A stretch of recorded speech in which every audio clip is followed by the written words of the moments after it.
कालच्या व्हिडिओमध्ये तर मी सांगितलं की स्वयंपाकासोबत पटापट कामं कशी करायची आणि त्याच व्हिडिओमध्ये सांगितलं होतं की नेक्स्ट व्हिडिओ आपला बटाटे भाजीचा असेल तर तुम्ही याची पिवळी भाजी केली तरीसुद्धा चालतंय.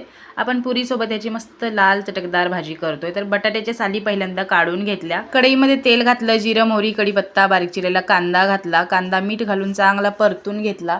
नंतर त्याच्यामध्ये बारीक चिरलेला टोमॅटो घातला. टोमॅटोसुद्धा चांगला गळेपर्यंत भाजून घेतला. थोडीशी आलं लसूण पेस्टसुद्धा घातली. कांदा टोमॅटो चांगला भाजल्यानंतर याच्यामध्ये जगभरातले मसाले घालायचे. पहिल्यांदा तर मी मिरची पावडर घातली, परत हळद, धने पावडर आणि गरम मसाला घातलेला आहे.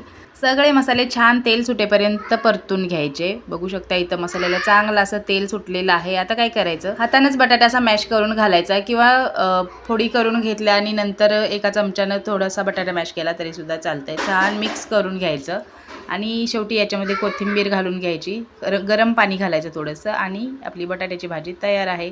या थाळीचा व्हिडिओ ऑलरेडी अपलोड केला आहे, नक्की बघा.